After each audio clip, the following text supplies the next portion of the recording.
A gente costuma pensar que segurança em instalações elétricas começa com um capacete, um par de luvas, né? Mas a verdade é que ela nasce muito, muito antes. Começa com linhas num papel. É uma proteção que a gente não vê, mas que está lá, projetada desde o início, para ser um verdadeiro guardião silencioso.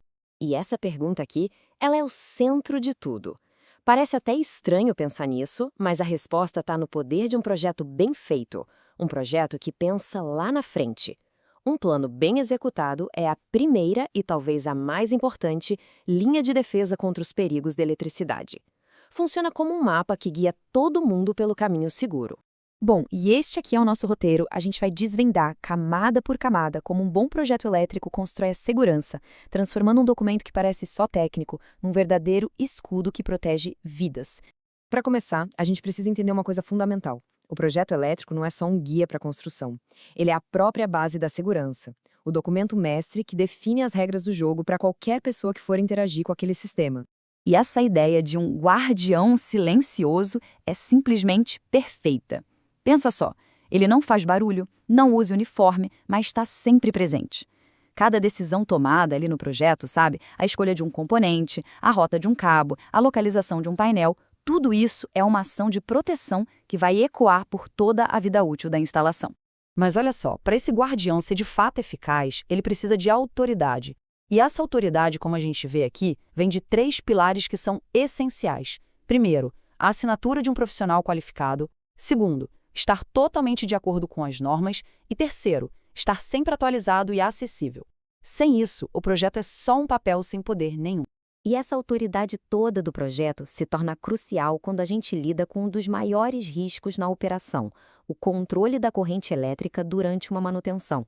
O perigo não é só o que está ligado, mas principalmente o que pode ser ligado por engano. Tentem imaginar a cena. Um técnico está lá, super focado no trabalho, com a certeza de que o circuito está desligado, morto. Mas em outra parte da instalação, alguém, sem saber o que está acontecendo, vira uma chave. A energia volta, na mesma hora. É um cenário de pesadelo que o projeto elétrico tem a obrigação de impedir desde a prancheta. Então, a pergunta é, como o projeto impede isso? A resposta está em já prever mecanismos para um processo bem claro de 3 passos, que é o famoso bloqueio e sinalização. O projeto precisa especificar dispositivos que permitam fisicamente que esses 3 passos sejam executados sem nenhuma chance de falha. Isso, veja bem, não é só uma boa prática, uma recomendação, é uma exigência. A norma, como a gente pode ler aqui, é muito clara. O projeto já tem que nascer com essa capacidade de bloqueio. Ele projeta a segurança diretamente no hardware da instalação. Agora vamos para um perigo mais sutil, mas que é igualmente letal: a confusão. Num sistema elétrico complexo, não saber o que é o quê ou para que serve cada coisinha é basicamente um convite para o desastre. O contraste que a gente vê aqui nesse slide é gritante. De um lado, a ambiguidade, que leva ao erro, à lentidão, ao caos. Do outro, a clareza, que gera eficiência, precisão e, o mais importante de tudo, segurança.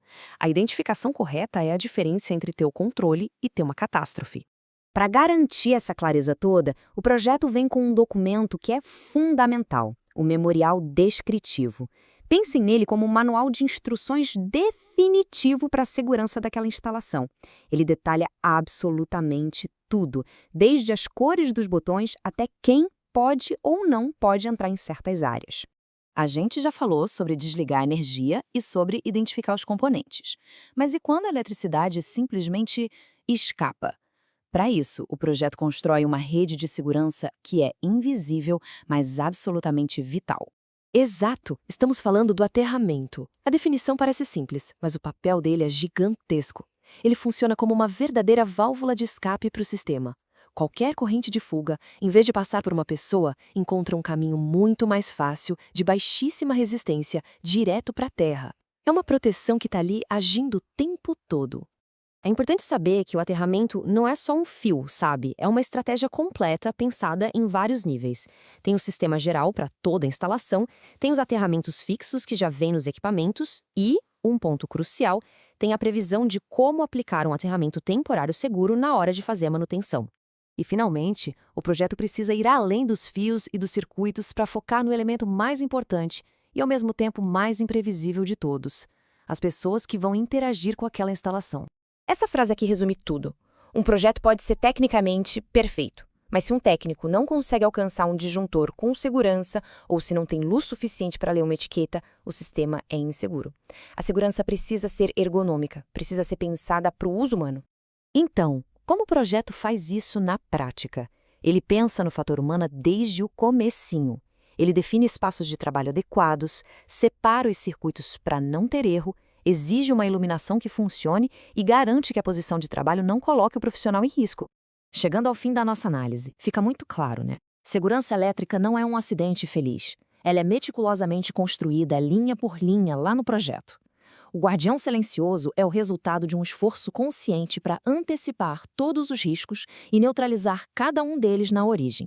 E tudo isso nos leva a uma reflexão final. Hoje, a gente projeta pensando em bloqueios físicos, em identificação visual, mas com sistemas inteligentes, manutenção remota, tudo isso se tornando cada vez mais comum, como vai ser o guardião silencioso do futuro? A busca pela segurança, ela nunca para, ela apenas evolui.